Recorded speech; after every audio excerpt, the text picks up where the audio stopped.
welcome to This is Recruiting, a series focused on helping tech recruiters and HR professionals gain actionable insights and tips from some of the best minds in the industry. I'm Sachin Gupta, founder and CEO of Hackerearth, where our vision is to match developers to the right opportunities all across the globe through accurate coding assessments, remote interviews, and virtual hackathons. I'm going to be your host for today's panel discussion. So a very quick overview on Hackerearth. Hackerearth is, if you look at the whole recruiting process, technical recruiting is hard. Closing technical roles can take up to 50 to 60 days on an average. Up to 8 to 10,000 hours are spent in screening, interviewing candidates, and in certain cases, we've seen up to 6 rounds of interviews. And then the average cost of hire is around $30,000. So one ends up spending a lot of time and money and effort in hiring technical talent. And if even after that the hire goes wrong, then the cost is significantly high in all aspects. If we look at the recruiting process, we can break it down into 4 steps: sourcing, screening, interviewing, and hiring. Where Hackerearth focuses is on screening and interviewing. So we have an automated skill evaluation platform that allows screening candidates not based on resume, but based on their actual hands-on coding skills. Because if you look at the traditional methods of screening candidates based on resume, it's not only time-consuming and not scalable, but it's often not a strong signal of one's competency. When it comes to interviewing, one has to go through multiple rounds of interviews. There are subjective biases that creep in, and there's a lot of dependencies on different interview panels. And actually, bias is one of the topics that we'll be talking about today. So we essentially fit in these 2 stages and make both the screening through online assessments and interviewing a much better experience.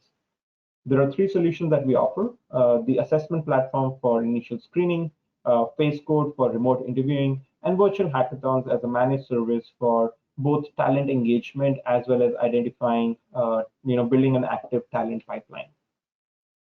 Very quickly, some of the key features of the assessment platform: we have an AI-based test creation workflow that covers 80 different skills across 40 different languages. We have the most robust proctoring settings.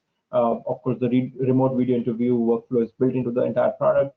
And then there are in-depth analytics that you get for each candidate who goes through the assessments. When it comes to Face Code, the same depth of skills that we provide on the assessment side are available on the remote video interviewing as well. And in addition to that, both the interviewer and the candidate can collaborate, do pair programming in real time, and evaluate coding skills on actual competencies. And finally, we are one of the leaders, global leaders in hackathons. We have done more than 1,500 different hackathons across 500 different locations, across a community of 5 million plus developers. That has resulted in more than 100,000 ideas and 20,000 plus prototypes being built. So with that, I would like to introduce my guest for today, Domina McQuade. I'm really excited to have you. Domina is a pilot turned recruiter who has been a full cycle recruiter for 7 years and at Microsoft for 3.5 years. Recruiting is her second career love, and she loves everything about recruiting, be it building relationships with candidates and business leaders. Welcome, Domina. How are you doing? Good. Thank you for the warm welcome. Yeah. So, before we get started about the topic, which is how to limit bias in tech recruiting, why don't you tell us, I introduced you, but why don't you tell us a little bit about yourself for the audience?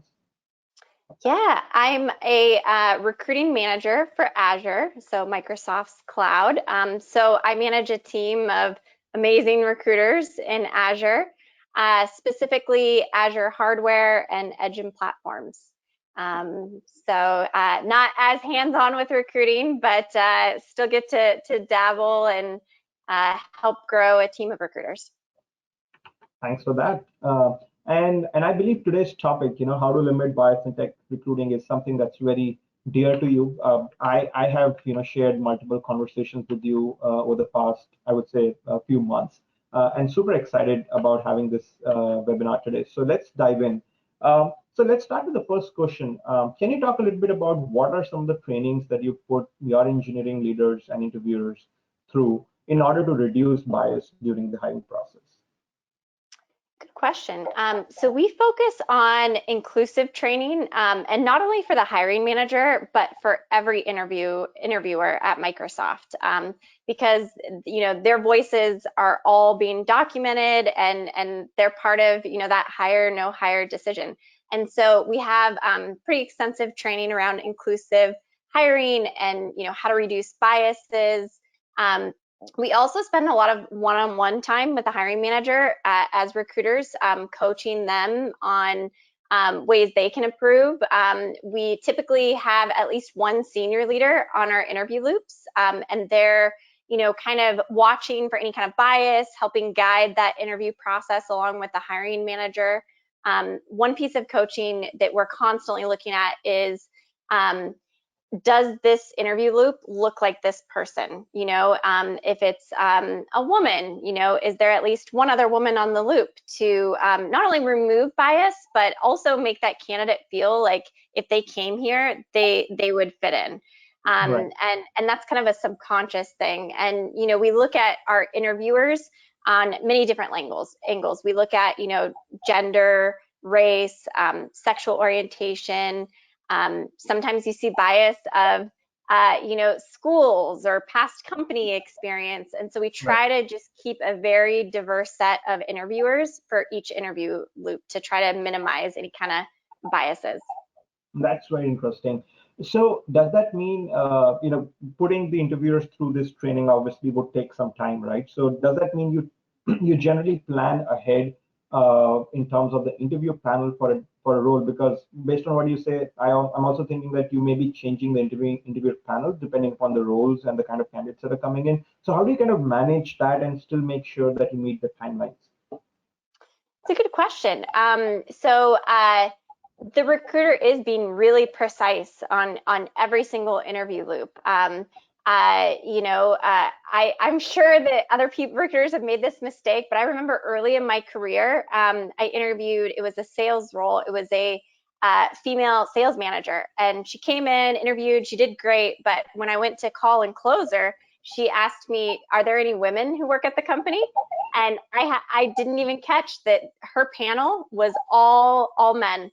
And it was embarrassing, and it was a huge mistake, and I've never made that mistake ever. So I feel like a lot of recruiters have that mistake, but how we manage it is, we have different kind of seniority levels of recruiters within each org, and we're constantly preaching those best practices, and we're just being intentional about our interview loops, and we're also being intentional about not overusing some interviewers, because if you tap the same people over and over again, they tend to get interview fatigue. And even if they're really passionate about interviewing and hiring, if it's taking up too much of their time, and they don't have enough time for their day job, then people get fatigued and less interested in interviewing. So we do kind of pay attention to how often we're using certain people for loops as well.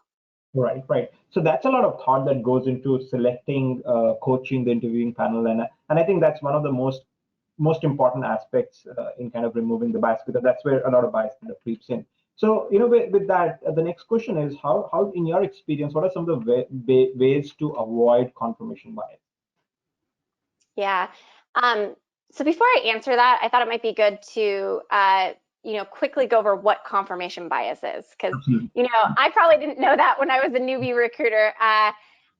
So confirmation bias is when you tend to favor people who have similar thoughts and beliefs and experiences that are similar to your own, and it's just human nature. So I think that the first step is just being aware of it and that it exists, and being cognizant of it. Like, even I have to remind myself even of that. There's somebody on my team that I'm managing, and this person reminds me a lot of myself at that stage, and so I have to put extra effort into making sure that I'm not favoring that person in any way, and that I'm treating everyone equally. So I think the first step is being aware of it, and then I think that the second step is just educating yourself too on different biases. And I think that's really important for hiring managers, but also for recruiters to know maybe you don't have that particular bias, but just being knowledgeable about the common ones, around race, gender, sexual orientation, schools, past companies. There's biases on all kinds of stuff. Like, I'm sure many people have heard if people have short stints on their resume, there's a bias that they're a job hopper. Yeah. And sometimes that's a generational thing. So just being really knowledgeable as a hiring manager, but also as a recruiter, so that you can watch for that in the feedback when you're doing interview debriefs. If you hear something and it kind of it creates like a little bit of a flag, you can call it out and coach in that moment. I truly think it's one of the biggest responsibilities we have as recruiters, is to have those kind of courageous conversations. And then the last thing too is just to have different backgrounds on your loop. Because confirmation bias can lead to some really bad things. It starts out as maybe hiring a bunch of people that are similar to you, which can create groupthink on your team, which can lead to products and services that don't appeal to all market segments. And just in general, the more diverse your teams are, the more ideas and the different ideas that you'll have. So that it produces, in my opinion, more innovative products.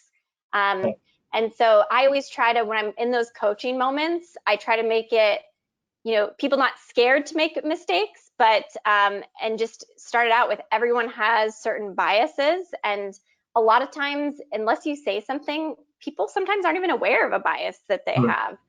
So yeah, those are just a couple of ideas there.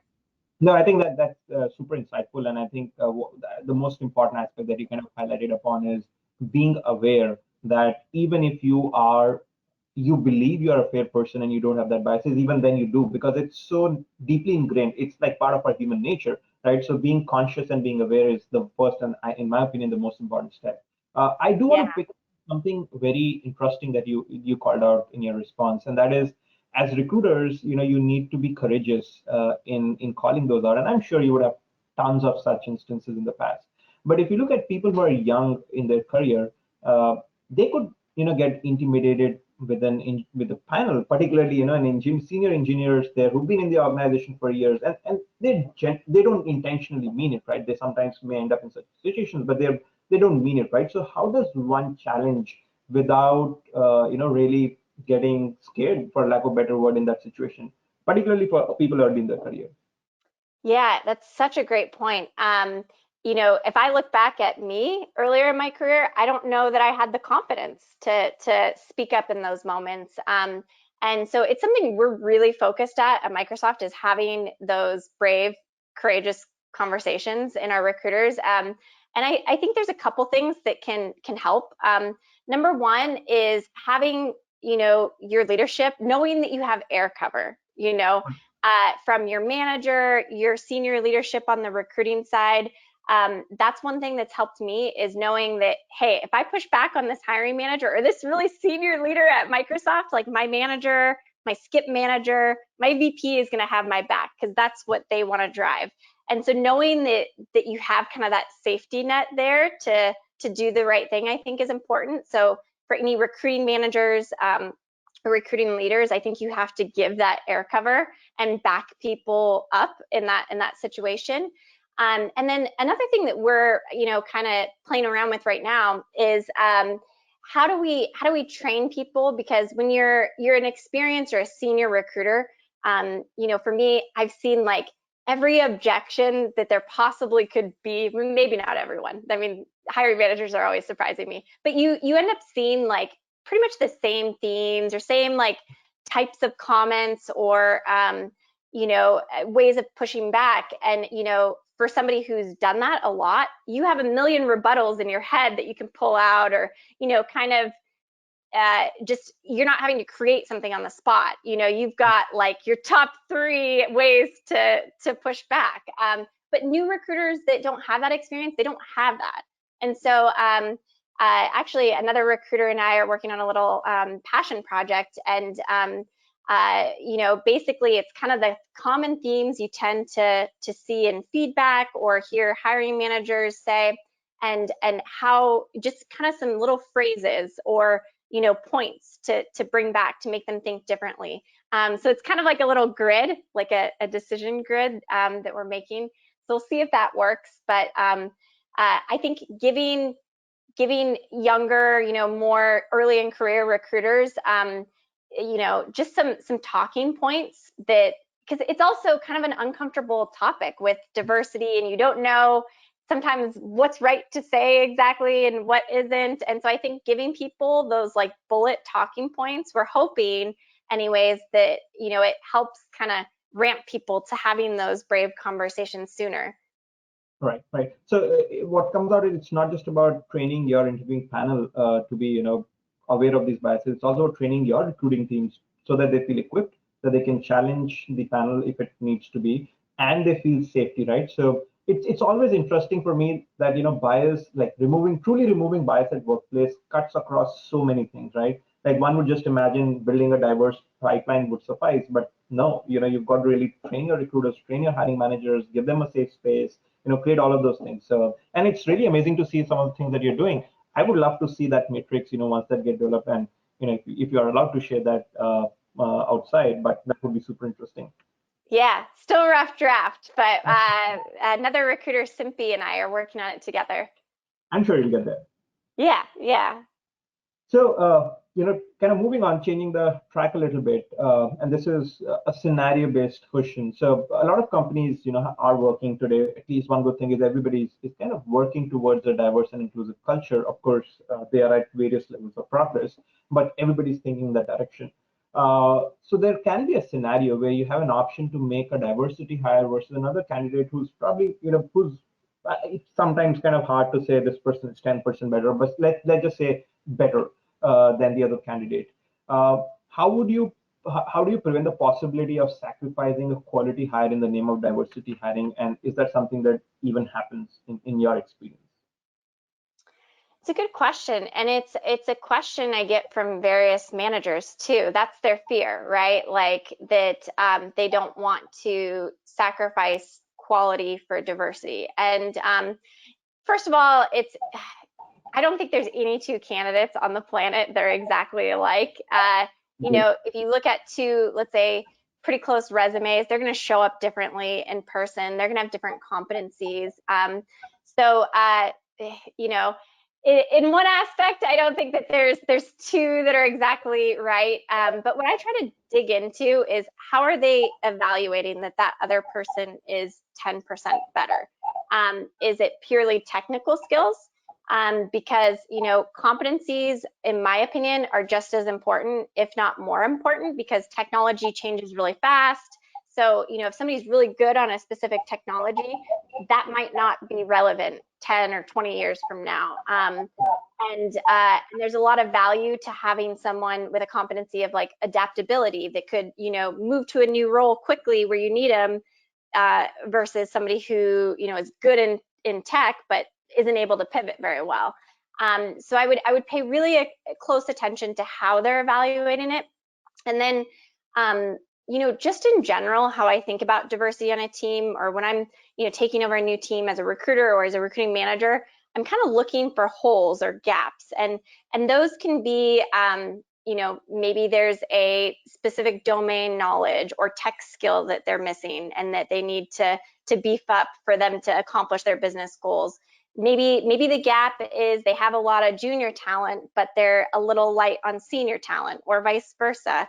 And I think of diversity as any other gap, because if you don't have that kind of voice and perspectives, I don't think you're going to build products and services that appeal to the entire marketplace. So I just think of it, I guess, a little bit differently, as, and of course it's the morally right thing to do, but I also think about it in the business sense of, if I see a team with any kind of gap or too much of one, if I see any trends like, hey, this team has a lot of former Amazon employees, or this team has a lot of people from this one particular school, then I'll spot gaps in all kinds of spaces. But I think you can look at diversity as any kind of other gap that you're trying to fill on the team.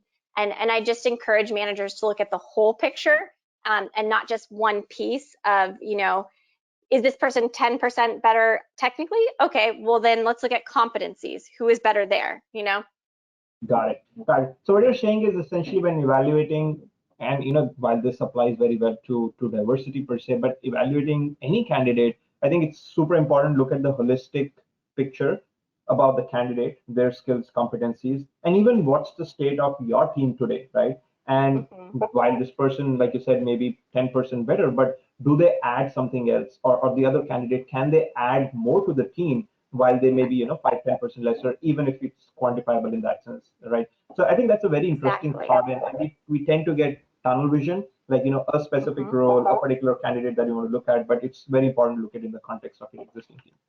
And think long term too. I'm always considering, because high up leaders in an org, they're thinking long term always. They're sometimes thinking like 5 or 10 years out.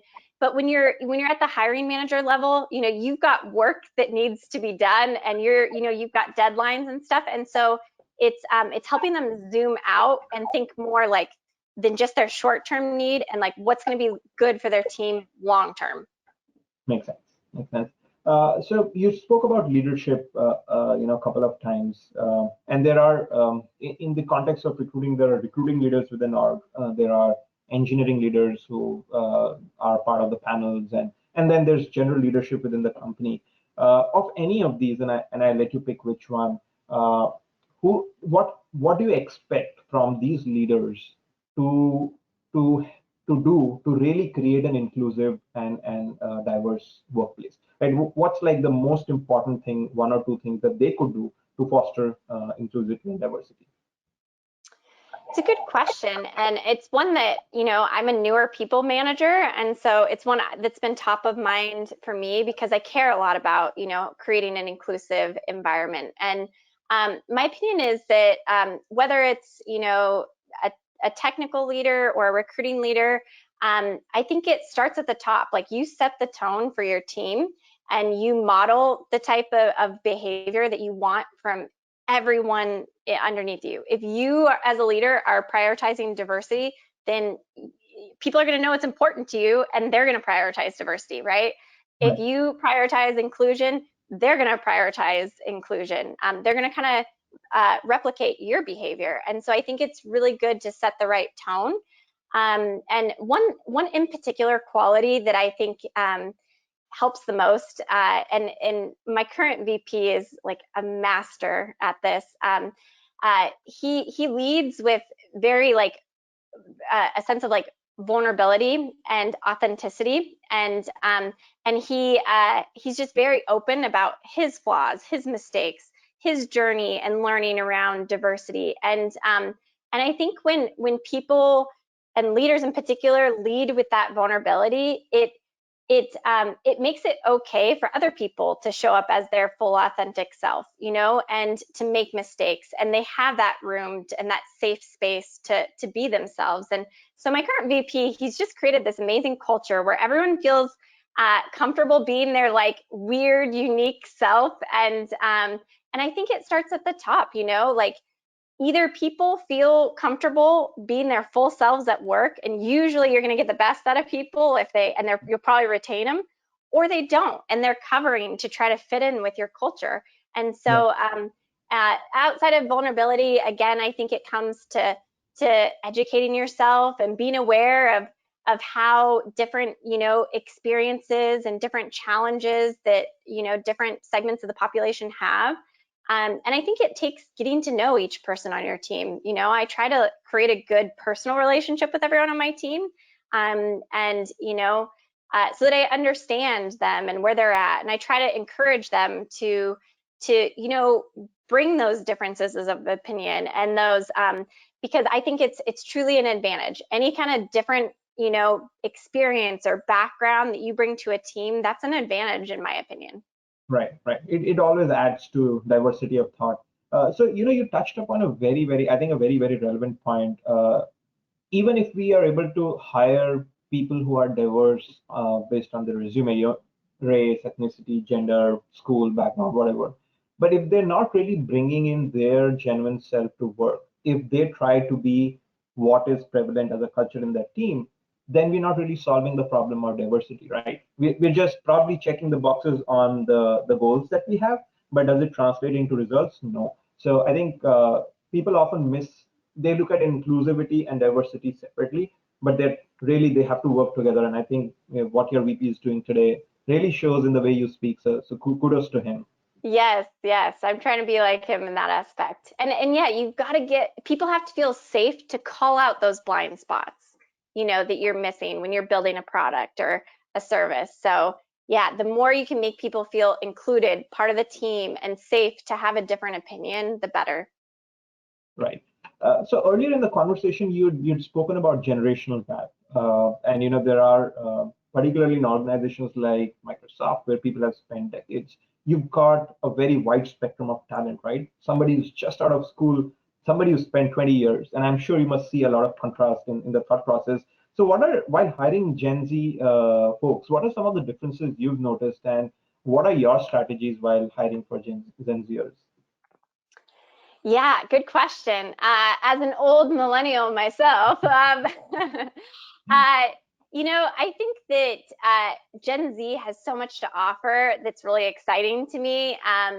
But you do have to approach them as candidates a little bit differently. I think that Gen Z really values authenticity.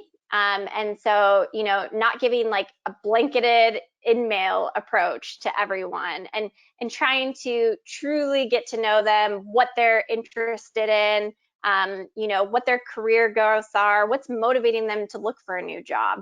So I think that authenticity piece and creating a customized experience whenever you can is important. I found that Gen Zs care a lot about kind of corporate ethics. So if your company has a strong brand and they're known for being like for corporate responsibility, I think that helps. Like, I know a lot of Gen Z candidates and employees we have, they're really interested in what Microsoft's doing for the environment, and like different, like they like that everything's compostable on campus, or that when most companies are trying to go carbon neutral, we're trying to go carbon negative. They like that, it matters. A lot of the charity work, that seems to land with that group of people. They care about diversity. This topic right now.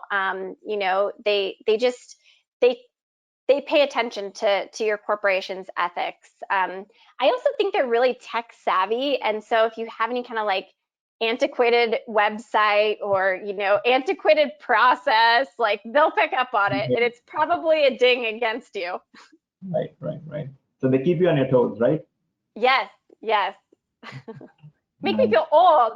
I mean, having a kid makes you feel old, but also like when you're not relevant, and like your references don't land with the newer generation, I'm like, man, I'm officially an uncool mom. I think it happens generation to generation, and there's lots Mhm. of that. But that's interesting. So, we recently did a podcast with Christian Bladas. He's people leader at Zoho, and one of the things that Zoho does is that they aim to hire young, passionate folks uh, who may or may not have the skills that they're looking for. And then they try to mold them. Now, this involves a certain amount of upskilling. Um, so what's your take on hiring people like that? Would you rather try and hire someone who's fit for the role, they have the skills, they've demonstrated that, or would you want to hire someone who's moldable and but you'll obviously have to spend time on skilling them. Yeah. Uh, Good question. First of all, I got to call it out, but the hungry part I like, and I've seen leaders look for that in the past, but kind of the young piece, watch out for that. That's a bias. Right. Ageism is a thing, so they should be careful on branding there. But I do think that and it made me laugh too, because I have a leader that was his number one interview quality, was he wanted hungry people. And I think it's a good one. And hungry, just so everyone can relate, what that means is like driven or motivated, right? Uh, Right. so I agree. I think that hiring on competencies is better for long term, because, tech changes, roles change, companies change, and like those competencies around adaptability and being able to quickly pivot to something new, collaboration, being able to not being like as self-serving and bringing other people along and collaborating for kind of the greater good. That's huge. Having customer focus and always drawing it back to the customer's needs. I think that's super important. So I think, in my opinion, you can teach the technical skills and you can teach them to do a job. But the competencies are usually like part of their core personality, and they're harder to teach and coach. So I agree with most of their model, minus one word. Got it. So you spoke so competencies, right? It's super critical. Like you said, technology is changing all the time, and if the person doesn't have the adaptability to pick up new skills, then they become going to become obsolete. But Yeah. these competencies are also slightly subjective to measure, right? Like these are personality traits. And then on the other hand, you have skills, right? So what kind of model does Microsoft tend to follow, if that's something that's not proprietary that you could share, in terms of evaluating competencies, particularly in tech role? And then what's your personal take? If you were given the chance to kind of rebuild the entire interview process, what importance would competencies carry? What would skills carry? I think it's both, and I mean, to be honest, to get hired at Microsoft, you need both. You need to have both. You got to be the total package. And, if you had zero technical skills but great competencies, I'd find it, hard to justify that. So I would place them both as equally important, and we interview for both. We spend a lot of time before the interview kind of planning how that day is going to go. And so the recruiter is working with the hiring manager to decide on, the interviewers for the loop, and also what each person's going to talk about. Because I'm sure everyone's been in an interview where you get asked the same question, multiple times, and it's like, are they testing me, or do they just not have their shit together? Probably the latter. So we try to avoid that like redundancy, and so we'll have each interviewer focus on one core competency, and then also have each interviewer focused on tech. And usually we try to make sure that we're not being redundant with evaluating the tech as well. And then at the end, we're talking through it in a debrief type of scenario where you have all people talking. We typically start with the most junior person, because they can be influenced. If somebody, if their boss's boss says one thing, it's pretty hard to come and out and say a different opinion. So we try to go by, opposite seniority. And we'll have the hiring manager and usually the senior leader go last when sharing feedback. But as far as creating a process, there are tools that can help like prompt the different competencies. I think giving, to your subjective point, I think giving lots of training to hiring managers and interviewers on, hey, these are good questions to ask, and these are the type of answers or what you should be looking for. This is a good answer, this is a bad answer. And I know there's some level of subjectivity to there, but and also helping them probe candidates too, because sometimes another bias is extrovert versus introvert, and so are you able to kind of like probe a little bit and get where you need to go? So I think it all comes down to coaching, and if you're just rolling out competencies, all hiring managers are going to push back a little bit, because it's like something new, something different, and I think coaching to why it's important. And whenever you get stuck, always like circle back to the why it's important and why you want them to do this extra work. So it seems like being an interviewer at Microsoft is a fair bit of task, right? Mm-hmm. Yeah. You got to deal with people like me and my team hounding you regularly.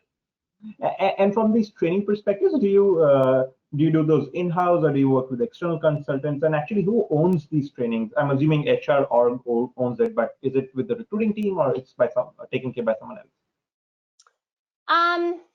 Gosh, I probably should know this. So I think it's owned somewhere underneath the HR umbrella. Probably we have a kind of a specific team that focuses on like operations and processes, I would assume there. But the trainings are all different. We have some that are company-wide, that are, virtual kind of video style, where you follow along and have little quizzes at the end of each section to make sure that you're actually doing the training. Right. And then recruiters actually will lead a lot of those trainings with their group, because I think that there's value to having those live. I mean, live, it's COVID and everyone's virtual, but like, video trainings where people can ask questions and, ask clarifying points. So recruiters on my team, they're leading a lot with their businesses. And then we do just one-on-one, you have one role open and like coaching in the moment with their recruiter. So it's a blend of, I guess, a lot of different things, but it's mainly, most of the training comes from like either HR or recruiting. Got it. Got it. So there's a question that came in. I thought, we'll just take it in between the discussion as part of the flow rather than doing it towards the end. So the question is from Christine, and she's asking, do you have a required diverse candidate slate for requisitions? If so, how did you implement that? If not, why, or why not, or what are your thoughts on it? Okay, just to make sure I'm understanding the question is like, should you require diverse slating for every role? Is that the question? And why not? Cool. My personal opinion is yes, you should have a diverse slate on every single role. I think that given the size of the talent pool of non-diverse talent, and given that currently in tech it's mainly a couple demographics, I think that you've got a lot of things working against you when it comes to diversity, because we talked about confirmation bias.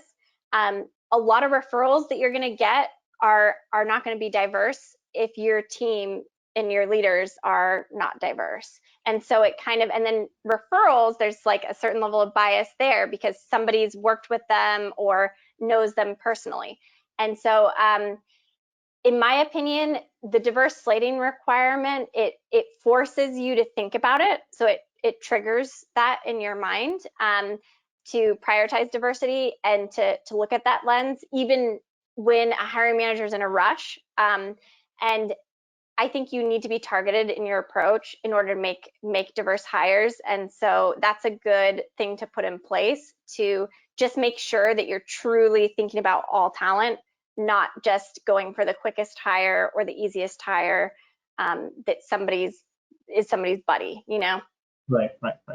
So very interesting point about referrals, because traditionally referrals have been the biggest source of candidates and also probably the highest converting one. And when you're not a diverse org and you're trying to be diverse, you would consciously have to say no to some referrals, knowing that you're adding more people of the same kind. Of course, once you reach a certain critical mass where there's diversity inbuilt, then referrals, I think, becomes like more self-fulfilling loop, because you've got a diverse set of employees, they bring in more diverse set of employees. So that's a great point. Yeah, it took me a long time to realize that, because I used to preach referrals, because they're statistically they go to offer more likely and they're easier to close because you've got someone side selling. But you got to be careful because it's not an even playing field if somebody knows that person. That's a bias there. So making sure the team is aware of that and make sure you're spotting for any kind of biases towards that person. Like avoid having the referrer on the loop for sure. Yeah. So yeah, no, it's they can be great hires, some of the best hires, but a heavy referral, if your leadership team and your current organization is not diverse, then it's going to hurt you from a diversity perspective for sure. Makes so much sense. So we've touched upon skills and competencies, and I like the way you have such a strong focus on. You've actually called out a lot of things that are kind of a given requirement for a lot of people, like school, certain kind of schools. They may not put it in a job rec, but I've seen that being dictated as, hey, we need to hire people from such and such schools or such and such organizations. So in your opinion, and this is more from the lens of tech hiring, what's the role that resume plays today? And where does the whole skill-based hiring come into picture? It's a good question. You know, I think it's both. And like I said, you need the tech skills and you need like certain qualifications. But whenever possible, I try to cast a wider net. Like even on when I was a recruiter, a lot of times I didn't even like using a 4-year degree. I mean, there's a lot of people really successful in tech who did not graduate. And so, are you telling me you wouldn't hire Bill Gates for this role? Or, I think, obviously having certain qualifications and experiences is important. But I also think that all of those like intent, like things that wouldn't show up on a resume are equally as important. And I think as recruiters, this is one area where we add a lot of value. You're not like, I mean, maybe you, but or some recruiters out there, but I'm not very technical. Like I don't have a computer science degree, so I'm never going to be able to say like, yeah, this person is slightly better than the other one because their coding or design is better. That's just never going to be in my skill set. But one place that I think recruiters add value is giving an opinion on competencies and calling out biases and calling out gaps on their team.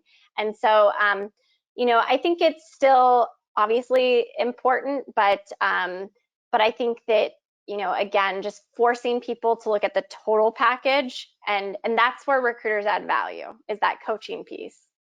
So what part, I would say, like, what's the function of resume in your whole recruiting process as a recruiter? What do you use? Like, would you completely disregard resume? If no, then what are the things that you look for in the resume, and what are the things you try and assess on their skills and competencies, either through assessments or through interviews? It's a good question. I think that there's still a place for either resume or LinkedIn profile, because you need a way to quickly like vet if this person is within the ballpark of your role, And so if you have a clean resume that's like crisp, and you can, either a technical person or a non-technical person, because a lot of times the first viewer of your resume is a recruiter who probably isn't very technical. So you need to have a resume that quickly the recruiter or the hiring manager is able to understand what you've done and what you're trying to do for your next role. Like that's the goal of a resume, is to like in 60 seconds or less, can you tell your story to where either me or a hiring manager can see if you're roughly a right fit for this role. So I think there still is a place to just be able to quickly make that call, because if you know, and I have seen other teams where they skip straight to the OTS and ignore resume, which is an interesting experiment, and I've seen some cool things happen there. But I think there's still a place for it to be able to quickly gather all of the information that you need. Got it. So just for the audience, OTS would be the online test, right? Yeah. Sorry, talking in abbreviations. No worries at all. And your take on that is, you haven't tried it yourself personally? I have in different business groups. It depends on like the readiness of the team. I've heard some really cool stories. Like one of my favorite was one of my friends who's a recruiter, and this guy was I think he was a pretty junior dev, but he worked at Pizza Hut. And so like if you would have seen his resume, I mean, probably there would have been a lot of bias there, right? Like, do you want some, like, people think delivering pizzas. And so in this particular case, the recruiter sent him straight to OTS. And that person ended up being able to code and really, really well. And so the team interviewed him, knocked it out of the park, gets a hire, and that guy actually got promoted twice within a year. And due to people's personal biases, that's somebody that we maybe wouldn't have even talked to. So I have seen it work, but I think that one of the barriers is giving up control for the team, and again, doing something different. So if a team is kind of like progressive and willing to experiment, then it's something that I'll push. But I kind of depends on the business group, to be honest with you, and how bought in the leadership team is. If I throw it out there and they bite and they're excited about it, and I know that leadership team will back me to every single hiring manager that we're dealing with, then then I'll go for it. But I think it's really interesting concept. Got it. Got it. Makes sense. So, what you're saying is that resume does still play a role in the sense, like you really said, to see whether the person is really in the ballpark or not. But then it really boils down to the skills and competencies that they exhibit. And any interview and recruiting process that helps us objectively bring out those competencies and skills, whether it's by directly asking them for coming to a test or through, recruiter screens and hiring manager screens, but the focus should be on skills and competencies. So with that, what's your advice to someone as a recruiter, fellow tech recruiter, who's looking to switch to a skill-based approach? Like, what are some of the key tenets that they should institute in their process, or some of the key things that they should think about? Yeah, I think that number one is like understanding the why you're doing that and being really clear. And so that when you go to talk to business leaders and you're trying to get them bought in on making the change, is being able to sell like what's in it for them, right? Why should they do this? Why should they make this change? Why should they, do extra work and ask questions in a different way? So being really clear on the why, and if you can, make it relevant to that business group, and some sort of pain point that they've had. And then second is it's going to take like persistence and like lots of training and coaching. The more you can do like training upfront before you roll it out, the better. But then it's just going to take constant like reminders and coaching, and if you can too, a lot of times like people will enter formal feedback into like some sort of tool. And but I really encourage people to do a live discussion debrief of candidates, because that's where you can kind of like explain the details and like the competencies, and that's where the recruiter can kind of see, are they interviewing for competencies, are they not, and they can kind of like guide those discussions a little bit. So just persistence, training, and explaining the why. Got it. Got it. And further building on top of that question, so when they're trying to make that switch to more of a skill-based approach towards hiring, what are some of the key processes or tools that you recommend should be relooked at or changed to make the transition easier? Yeah, it's a good question. I'd say before the interview loop, recruiters are usually, on my team at least, doing a kickoff meeting. It can be via email sometimes, to save time, but just being really clear about assigning different competencies to each interviewer ahead of time. And if it's new to them, making sure that they have questions to ask. So we have kind of like a question, set of like example questions that they can refer to if they need to. So really like being precise before they interview day of, and then also the debrief state at the end is important for as they're kind of getting going and practicing and thinking about competencies. And then as far as tooling, I know some CRMs will kind of like automatically feed you, like give you space to answer like how they did from a technical perspective, and then how they did from a competency perspective. I've even seen ones where they can feed you like that particular competency that you were supposed to be checking for. So it's again like a reminder, like, oh yeah, I got to ask questions about this. Got it. Got it. So Domina, we are almost towards the end of the webinar. Just a couple of more questions. So this one is like, what's been your tech stack? And it could be what you've used. When I say tech stack, basically tools that you've used either at Microsoft or otherwise that have helped you hire, strong engineers. It's a good question. So LinkedIn, obviously, a great tool there. I heavily use the recruiter version of LinkedIn and building out projects on the back end, pipelining candidates. You can even have hiring managers vet, people that they like on the back end with the candidate not even knowing, which allows you to give like more of a personalized and strong in-mail. For tech screens, we've used online tech screens. It is a great time saver. when you are doing, especially with like big surges of hiring, it's a lot of interviewer time. It's a lot of engineering time spent on interviewing where they could be building products. It's a lot of, we put a senior leader on every loop. That's a lot of that person's time. And so being able to shave off the hour tech screen is huge. So that's one we've used. We, have a CRM like most recruiters to keep everyone organized and not like, double tapping candidates and things like that. I'd say those are probably the big ones. I mean, Teams, we use for our virtual interviews, we use Teams, our own product, to do virtual interviews with COVID. But I'd say that's probably the main ones. Got it.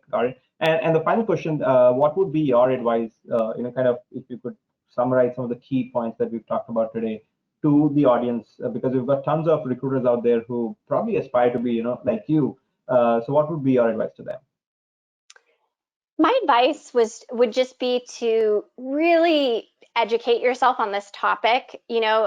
Understand your own biases, because you're going to be sometimes the person filtering resumes in the first place. Understand possible biases that you can see from the teams you support, so you can watch out for it. It's truly your responsibility as a recruiter to prioritize this, and you're kind of the gatekeeper to diverse talent coming into the organization. And then for hiring managers, you are key to that inclusion piece. Recruiting can hire diverse talent, but it's your job to retain them and make them feel included and encourage them to call out blind spots and be their full selves here. So it's not just a recruiting thing. It's everyone has to prioritize it for it to truly work. Right. And I love your point about recruiters and recruiting being the gatekeepers of great talent. Like, I absolutely love that thought. I've often seen recruiters not give their own profession that kind of value, right? Like, we tend to undermine ourselves and say, what can I do, right? But I think we can do a lot if we really see the value of what we are doing, and the fact that we are gatekeepers to great talent in a business, in a company. And if you look at it, right, technology changes, market changes. What really I think a company's core IP is their people, right? So we are contributing to the most important asset within the organization, and if we get serious about our work, like really respect it and do it with so much passion, like with the one that you exude, I think we'll all be doing a great job. Agreed. Well said. Thanks a lot, Domina. As always, it's a pleasure talking to you. This has been a wonderful conversation, and I'm sure the audience today has learned. I've learned a lot from this conversation. I'm sure the audience would also have learned. Well, that's all the time we have today, and it brings us to the end of the episode of This is Recruiting. It was great having you as a speaker, Domina. And for all of you listening, if you've learned something new, please come back for our next episode. We've got something super excited planned for you, and you'll receive an email on that soon. Also, don't forget to subscribe to the YouTube channel, where we will be posting this recording so that you're notified next time we launch a new episode. Thank you, and see you soon.